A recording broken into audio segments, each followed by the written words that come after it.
Exhibit provides a direct, purposeful experience. Mathematics. Number 1. Which statement is true? A. Square root of 5 is a rational number. B. 0 is a positive number. C. Square root of 3 is a real number. D. Square root of 4 is a irrational number. The correct answer is C. Square root of 3 is a real number. Square root of 3 is an irrational number which is subset of real numbers. Number 2.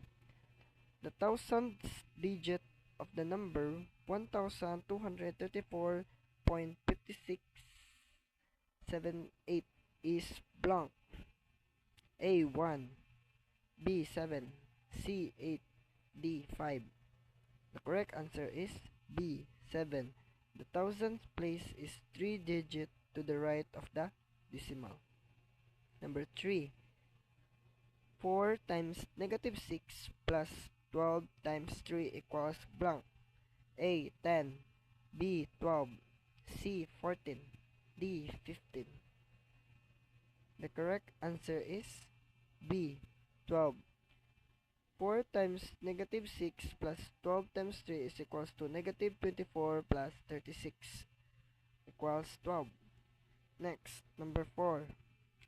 The difference between gross profit and cost of good is sold is known as blank. A. Markdown, B. Discount, C. Net profit, D. Invoice price. Correct answer is C. Net profit. Number 5. Julius has 15,000 in the bank. After a year, he expects it to earn 750 pesos. What is the rate of interest? A. 2%, B. 4%, B. 5%, D. 6%. The correct answer is C. 5%. Interest rate is equals to interest earned over principal. So, times 100 is equals to 750 over 15,000 times 100 is equals to 5. That's why the correct answer is C. Number 6. The greatest common divisor of 91, 39, and 78 is blank. A. 24, B. 13, C. 39, D. 91. The correct answer is 13. 91 is equals to 7 times 13. 39 is equals to 3 times 13. 78 is equals to 6 times 13. So the correct answer is B. 13. Number 7. The property of real numbers which describe the quantity of 5 plus 6 minus 3 is equals to 3 plus the quantity of 5 plus 6 is blank. A. Commutative property, B. Associative property, C. Distributive property, D. Reflexive. The correct answer is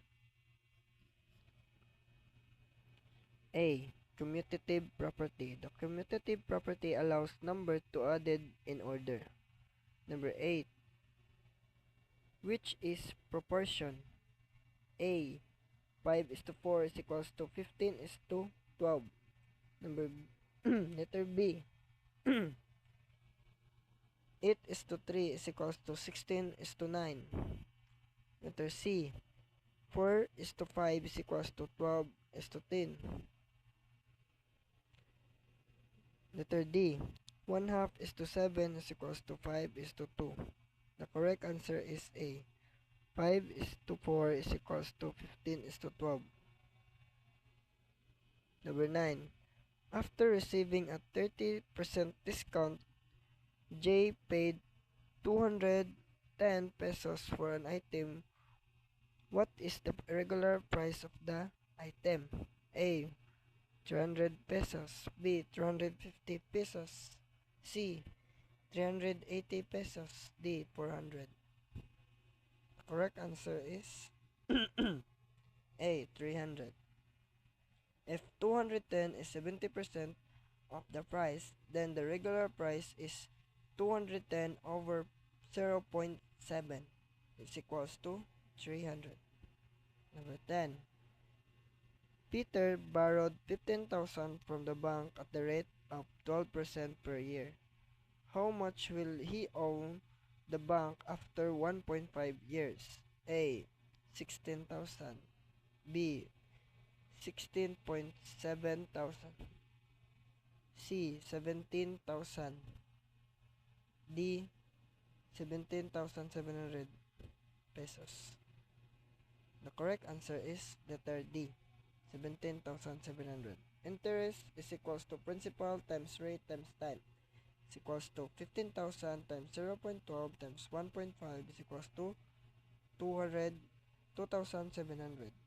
Total of 15,000 plus 2,700 is equals to 17,700.